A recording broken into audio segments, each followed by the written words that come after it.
The letter was nailed to the old cedar dock like a threat, not a notice. Red HOA stamp across the top. Black block letters beneath it. Property seizure pending. Non-compliant structure. Jack Rivera stared at it, rain soaking into his collar. They didn't even have the nerve to deliver it in person. He didn't blink. Just clenched his jaw and ripped it free. This wasn't the first time someone tried to take the lake from him. But this time, they were bringing lawyers, papers, and lies. The lake didn't ask for much. Just silence. Respect. It had swallowed too many secrets over the years to be treated like backyard scenery. Jack knew every inch of it. The cold dips, the pressure zones, the trenches where bodies once disappeared and where officers now trained to keep others alive. This wasn't just his land. It was sacred. The HOA meeting was already in chaos when Jack walked in, holding the notice like a burning torch. Linda Roche, the president, didn't flinch. She smoothed her blazer and smiled like a viper. "You're trespassing, Jack." "No, Linda. You are." He threw the notice onto the table. A beat of silence. Then laughter, snide, dismissive. "That lake has been unregistered for years," she said. "You've got illegal structures, unauthorized use, unzoned activity. It's dangerous." "Dangerous?" Jack leaned in. "That lake trains the very people who'd pull you out of a sinking car. You want to shut down the only place they can learn to survive it?" Linda's eyes narrowed. Her voice dropped to a venomous whisper. "You think your little rescue club gives you immunity? This is a neighborhood, not a war zone." Jack stared her down. "You ever hold a body bag under 10 feet of water while a mother screams on the shore? That lake isn't for me. It's for the ones who still have a chance." But Linda had already made up her mind. She turned to the crowd and raised her hand. "As of this week, the HOA will initiate legal action to repossess the lake and surrounding grounds." "You can't take what doesn't belong to you," Jack said. Linda didn't answer. She didn't have to. The next morning, the rumble of diesel engines echoed through the pines. Jack stepped outside, boots crunching against the gravel, and saw it, an excavator, parked on the edge of his property, engine idling, steel claw gleaming like a weapon. A man in a hard hat stood beside it, clipboard in hand. "We got orders, sir. Boundary says the lake perimeter's been redrawn." HOA compliance team signed off. Jack stepped forward slowly, voice low. "That boundary's been federal for years. You so much as scratched the dock, and you're interfering with police training infrastructure." The man shrugged. "Not my fight. I just dig where I'm told." Jack looked past him toward the shed. The old lock was broken. Someone had gone inside. He walked over, heart pounding, and swung the door open. Inside were crates, oxygen tanks, wetsuits, rescue mannequins, maps of submerged zones, all rearranged. Something was missing. A laminated photo had been torn from the wall. It was a picture of Officer Maya Chin, surfacing with a lost boy clinging to her back, both gasping, alive. Jack had trained her. She called this place her second life. He clenched his fists. They weren't just taking his lake. They were trying to erase what it meant. A sharp splash behind him. Jack turned. Someone was in the water. A figure surfaced, black dive suit, mask pulled back. "Maya." She climbed onto the dock, water streaming off her, eyes blazing. "They think they can erase this place."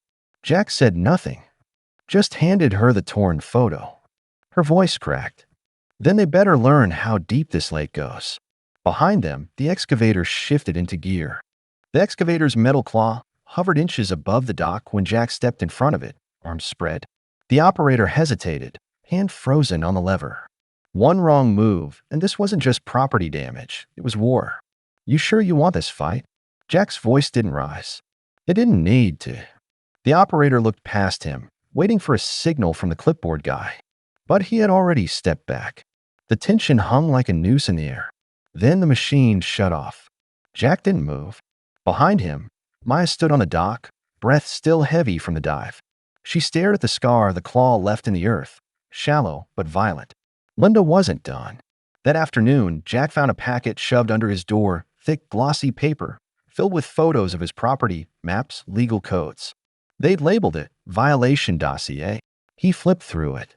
Unauthorized marine structures, unregistered equipment, unzoned emergency drills. They were twisting the truth into a noose. They even included screenshots of Maya diving.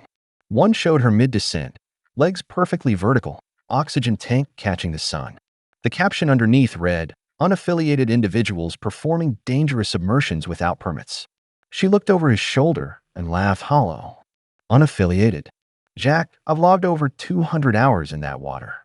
They know who I am. They don't care. Jack's voice was low. They don't want to know. They want control. That night, the lake was quiet, too quiet. Jack walked the perimeter with a flashlight, boots crunching through wet pine needles. The moonlight caught something near the floating dock. Rope, frayed and tangled. His stomach dropped. The safety lines were cut. He rushed into the shed, yanked open the equipment chest. The dive markers, bright orange buoys with depth indicators, were gone. Just ropes, cleanly sliced. He grabbed his radio, calling Maya. She answered fast. Already at the site. Something's off underwater. Jack raced to the edge as she disappeared beneath the surface. Time dragged. Every minute felt like it was pulling his heart through a vice. Then bubbles. She surfaced, coughing, eyes wide.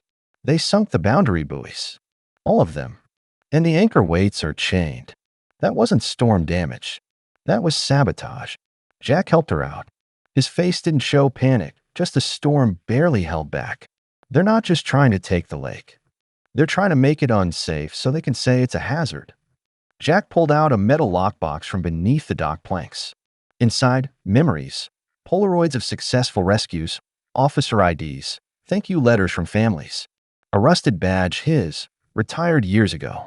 He handed Maya one of the photos. Her, pulling a teenager from beneath the ice. The kid now works as a lifeguard in another city. They want to call that illegal? The next day, Jack was summoned to another HOA hearing. He walked into the room with the lockbox in hand. Linda was already seated, manicured fingers flipping through papers like she was dealing cards. Let me guess. You've come to give your final statement. Jack placed the box on the table, opened it, and laid out the items one by one. The bed, the letters, the photos. That lake trained people who saved lives. Some of them wouldn't be alive without it. You want to call that non-compliant? Fine. But say it to their families. The room went still. One man from the board leaned forward. Why isn't it officially registered as a training facility? It is. Jack's voice cut through the silence. Under a federal partnership with our local PD. I helped write the agreement. But you wouldn't know that because you never asked.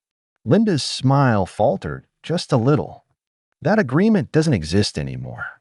Budget cuts. Oversight board dissolved.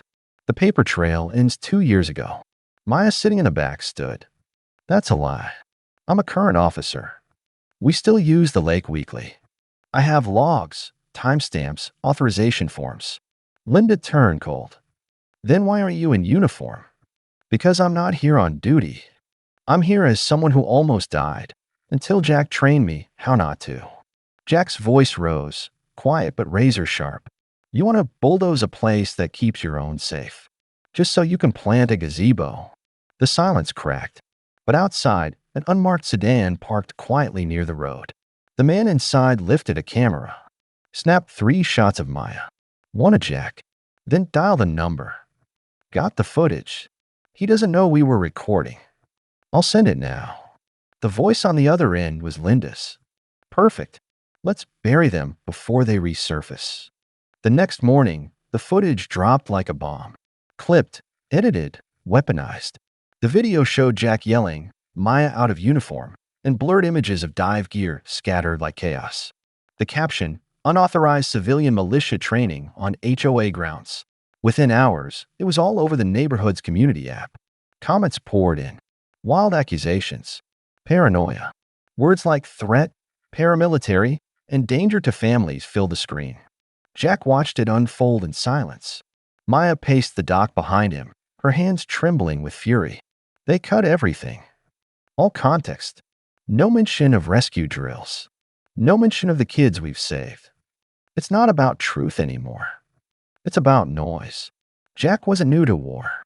He'd fought enemies you could see. But this was poison in a glass of water. Slow, invisible, lethal.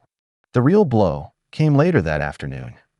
A black SUV pulled pulled into his gravel path. Two city code enforcement officers stepped out, flanked by a third man in a dark gray jacket. He had a badge clipped to his belt, but no name tag. "We've been sent to inspect your property for code violations." Effective immediately. Jack stood at the edge of the dock, eyes fixed on the lake. He didn't turn. "I've already submitted registration documents for training use. This is under review with the Municipal Safety Board." The man in gray spoke. "That process has been paused. Your lake status has been challenged by the HOA on grounds of environmental disruption. Until it's resolved, use of this site is prohibited." Maya stepped forward, jaw clenched. "So during that pause, if a kid drowns somewhere because they weren't trained, you'll carry that?" The man didn't flinch. "We enforce policy, not hypotheticals." Jack's fist curled. He looked down at the surface of the lake, still, silent, but never dead. Later that night, Jack found something strange. A wet trail across the boathouse floor. Not from him. Not from Maya. He followed it. Behind the stacked crates, the lockbox was open. A file folder was gone. It wasn't just any file. It held original documentation of the Federal Training Partnership, the one he helped establish. The only copy not digitized. He'd kept it secure, untouched for years. He stormed outside, scanning the shoreline with a flashlight. Maya met him halfway, her face pale. "I just checked the dive bag. My police ID is gone." That's when they knew. Someone had been inside. Not to vandalize, but to erase. The next day, the lake looked normal. Quiet. But when Jack arrived, the trail was already marked. Orange cones along the edge, red tape crossing the dock. They called it temporary hazard closure. But the crowd gathered at the HOA Center that evening didn't care about legality. They came hungry for scandal. Linda stood confidently on stage, holding a remote.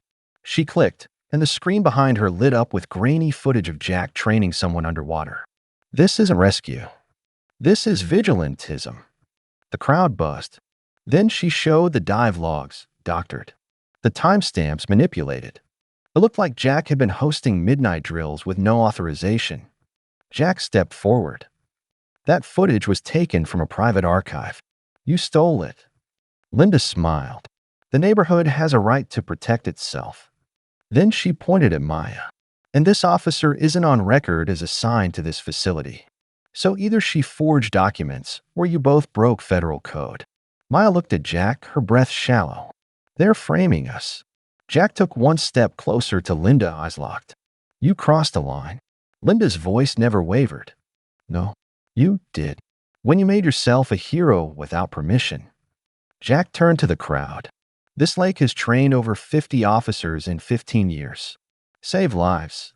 Brought families back from the edge. And now they want to call it a threat because it doesn't fit their picture-perfect brochure." A murmur ran through the crowd. Doubt. Hesitation. But Linda clicked again. A final image. Jack's badge, rusted, retired, next to a caption. Unlicensed. Unregulated. Unwelcome. That night, a drone flew low over the lake. Quiet. Watching.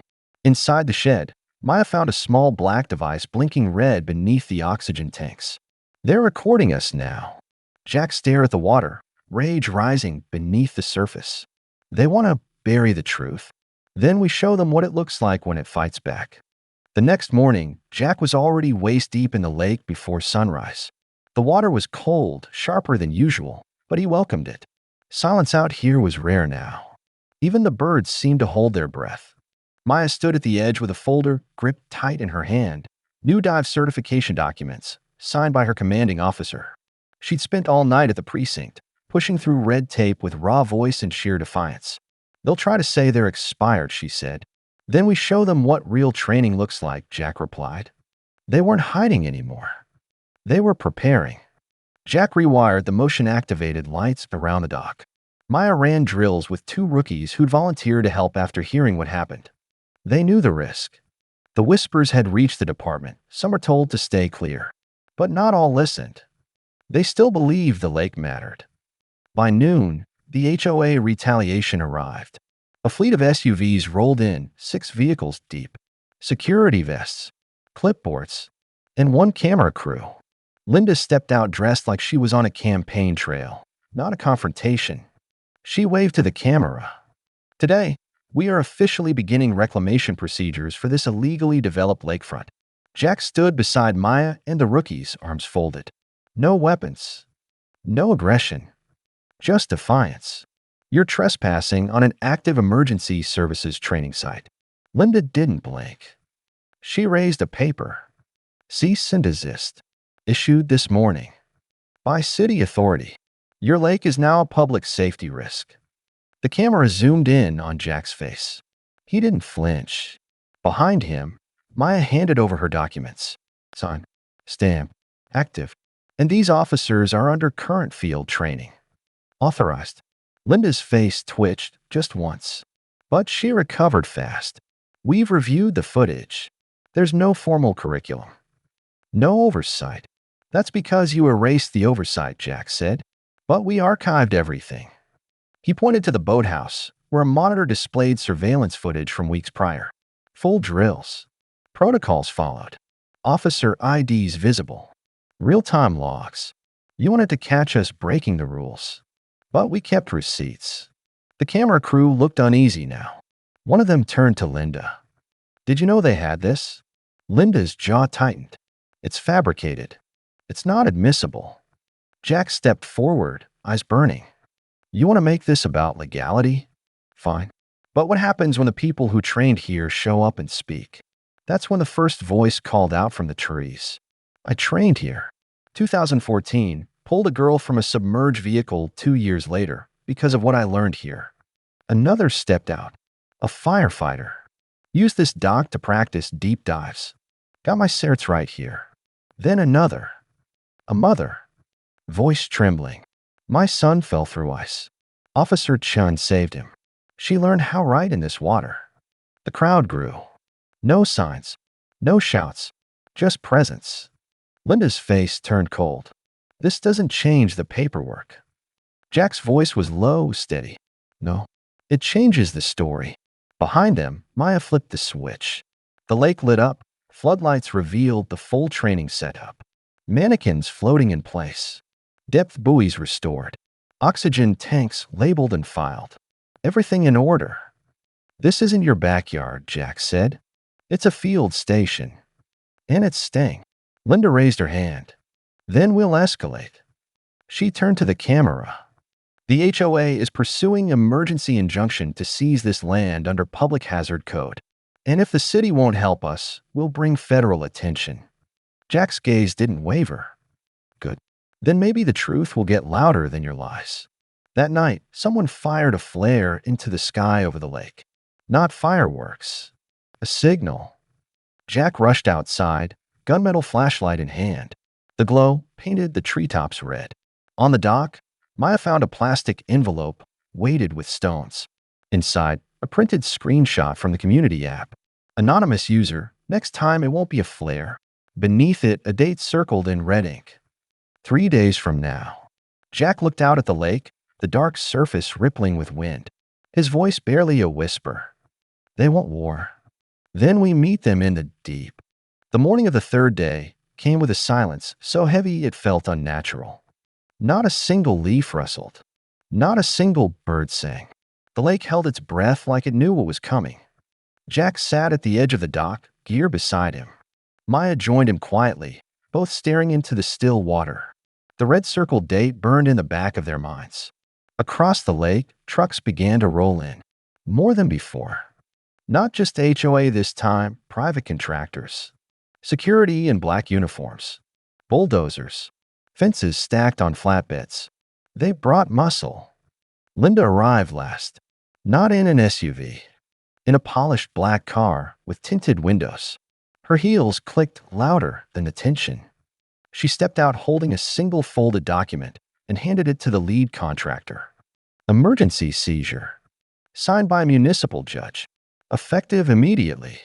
Maya scanned the paper. It was real. Stamped. Filed.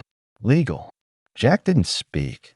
He walked to the shed, pulled out the emergency training pack. Orange dive flags. Emergency ID bands. Emergency comms. If they were going to turn this into a war zone, then he'd treat it like one. Maya looked at him, voice cracking. They're going to tear it down. Jack locked eyes with her. Then we show them what they're destroying. One by one, officers arrived. Not in squad cars. Quietly. Plainclothes. Off duty. But they came. 27 in total. Divers, medics, rookies, and veterans alike. Some carried helmets. Some carried memories. They lined the edge of the dock. Silent. No protest signs. No words. Just presence. Linda's security team moved in first, forming a line. One raised a bullhorn. This is a closed site. Disperse immediately or face legal consequence. Maya stepped forward, holding her ID high. I'm Officer Chin. Badge 6721. This site is federally recognized under Joint Tactical Training Code for submerged recovery. We are here under protective activation. The bullhorn dropped. Linda marched forward, furious. That program was defunded. You have no standing. Jack answered. The defunding order was never finalized. I know. I was on the advisory board. The grant still exists. And so does the clause, field training zones under operation remain active until reviewed by federal inspection. He held up a tablet, screen flashing with archived government documents. You wanted to erase the paperwork. We found a backup. Linda's smile cracked. So you want a standoff? You started one. The crowd behind her shifted. Contractors hesitated. Some lowered their tools. One man took off his hard hat, glanced at the uniformed officers on the dock, then stepped back. But Linda wouldn't back down. She turned to her camera crew. Film everything. Let the world see how these vigilantes break the law. Maya didn't wait. She dove into the lake. Seconds later, the water lit up from beneath. She had triggered the underwater lights. The entire lake bed came into view. Weighted mannequins, ropes, dive ladders, marked drills. It looked like a full tactical training site because it was. One of the contractors turned to Linda. This isn't a hazard. This is a facility. Linda growled. You're all trespassing. All of you. Jack stepped forward. Then arrest us. All 27 officers. Right here. On camera.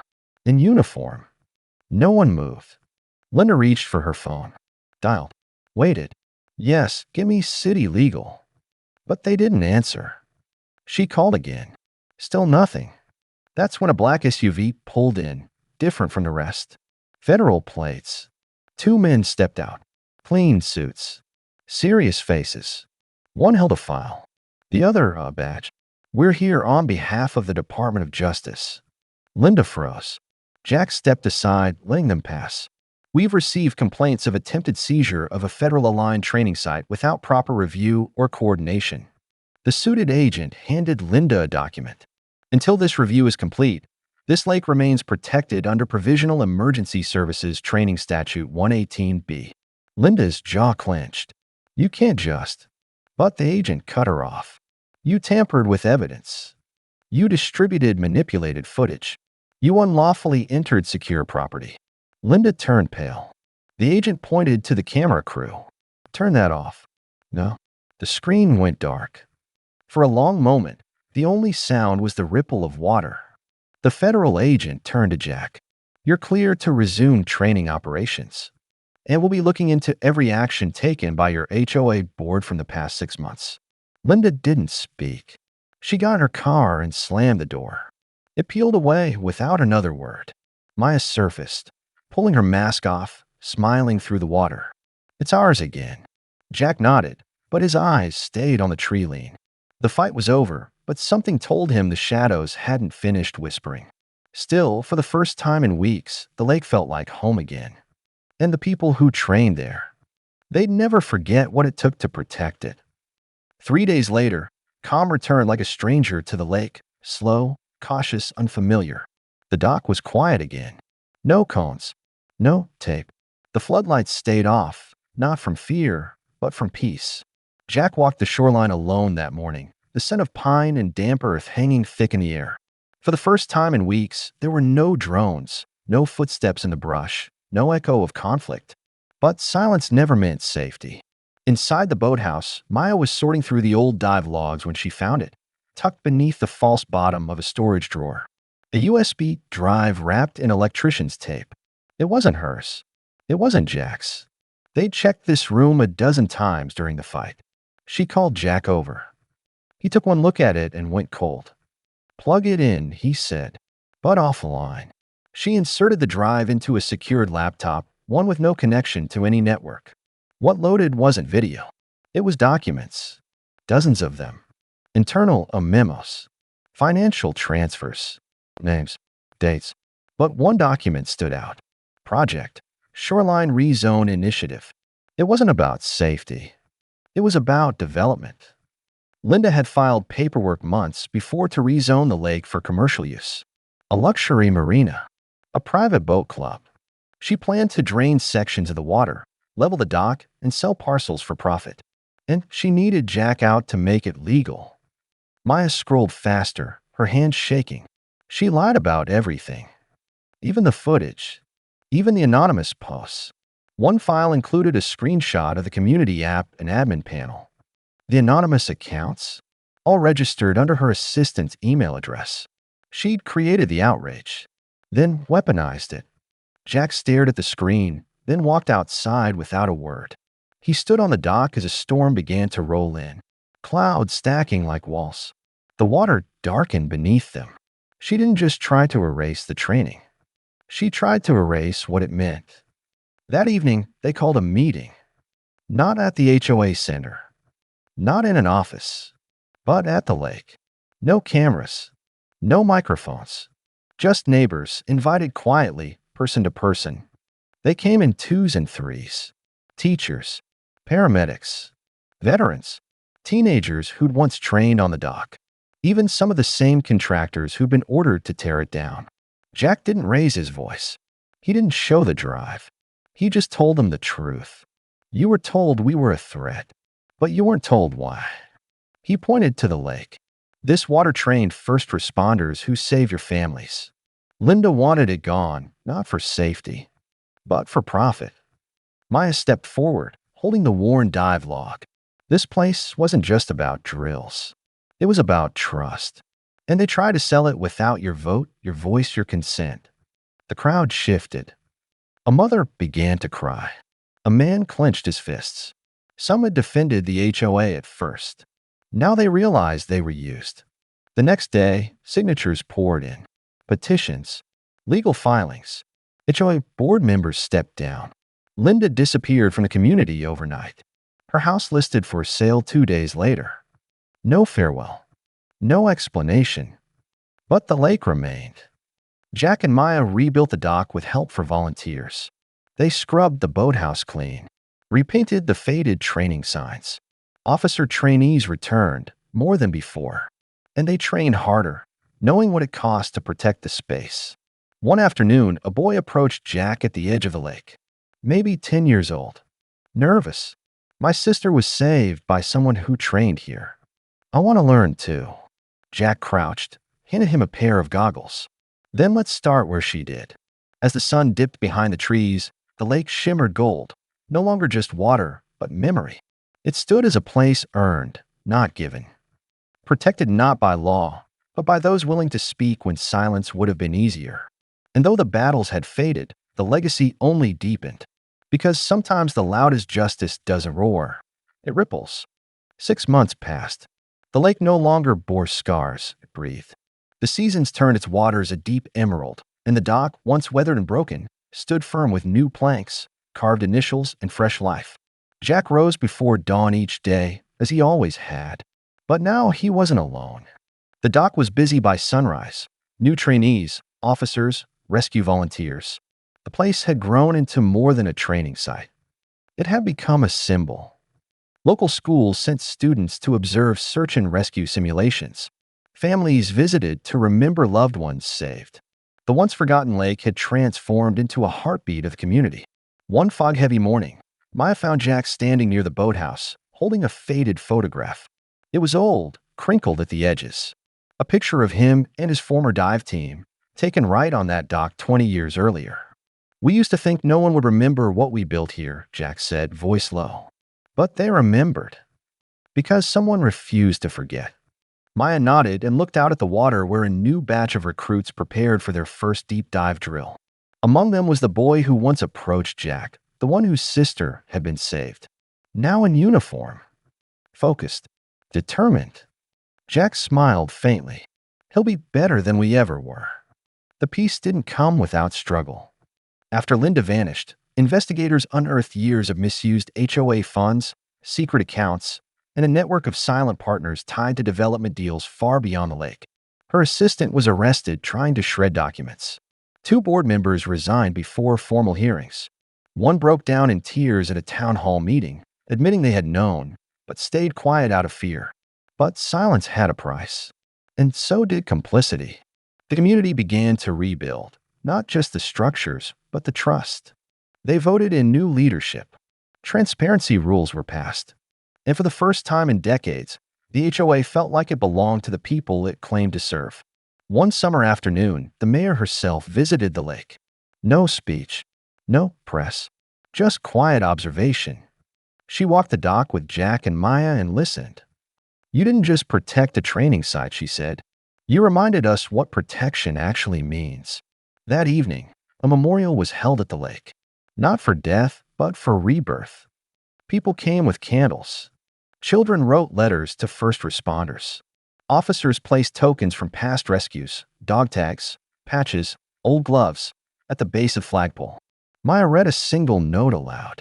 "This lake saved my brother. And the people here saved my town." The wind rippled across the water, catching the candlelight. The reflection danced like ghosts made of fire. Jack stood quietly, his hands clasped behind his back, eyes moist but steady. They tried to erase all this, but they didn't know truth floats. Later that night, when most had gone, Jack stayed behind. Alone again, yet not truly. The lake was never silent anymore. It carried voices, echoes, promises. He knelt at the water's edge, fingertips grazing the surface. "For every life this lake trained you to save, may it carry yours too." As he stood, a soft splash caught his ear. Behind him, the boy, now a young cadet, had stepped off the dock and into the water, beginning his dive without waiting for permission. Maya called from the edge. "He's already ahead of schedule." Jack chuckled. "Then we'd better keep up." The stars began to pierce the sky above them, one by one. The lake glowed faintly beneath their light. It was no longer just a body of water. It was a sanctuary forged through fire, defended with truth, and reborn through community. And those storms may come again, Jack knew one thing for certain. They would never face them alone. Because once you fight to protect something bigger than yourself, you don't just win a battle. You change the current. Forever. Like, share, subscribe,